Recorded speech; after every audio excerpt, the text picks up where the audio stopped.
স্বৈরাচারের দোষরদের পাঁচাটা তেলবানদের আমরা বলতে চাই, নিজের যদি ঘর থাকে, নিজেরা যদি কোনো মায়ের পেট থেকে এসে থাকেন, নিজেদের কোনো যদি সন্তান থাকে, তাদেরকে গিয়ে জিজ্ঞাসা করুন যে আপনার ওই মেয়ে সন্তান, আপনার স্ত্রী, আপনার ওই মা, আপনার এভাবে একজন বোনকে, একজন মেয়েকে এভাবে গাড়ি দেওয়াকে সমর্থন করে কিনা।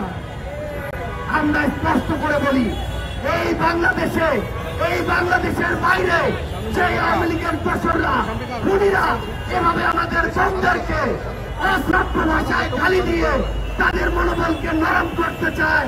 তারা মনে রাখুক, আমাদের বোনেরা তাদের বিরুদ্ধে আরো শক্ত প্রাচীর হয়ে আগামীতে নামবে ইনশাআল্লাহ। আমরা দেখেছি আমাদের বিপ্লবের অন্যতম যোদ্ধা, আমাদের বিপ্লবের রাজবন্দী, আমাদের সদস্য সচিব জনাব আক্তার হোসেনকে কিভাবে সেখানে অপদস্থ করা হয়েছে এবং অপদস্থ করার ক্ষেত্র তৈরি করে দেওয়া হয়েছে। আমরা ডক্টর ইউনূসকে বলতে চাই, আপনি যদি শুধুমাত্র নিজের প্রোটেকশন নিয়ে এগিয়ে যাওয়ার কথা চিন্তা করেন, তাহলে আগামীর বাংলাদেশের কোন গুরুত্বপূর্ণ বিষয় আমরা আপনার কাছে নিরাপদ মনে করি না। কারণ আপনার দিকে পুরো বাংলাদেশ তাকিয়েছিল, আপনার দিকে শহীদ পরিবার অভ্যুত্থানের রক্ত দেওয়া যোদ্ধারা তাকিয়ে আছে এখনো। আমরা স্পষ্ট করে একটা কথা বলি, পিঠ বাঁচিয়ে যে চলার স্বভাব দেখাবে, তার এই বাংলাদেশে আর পিঠ বাঁচিয়ে চলা হবে না।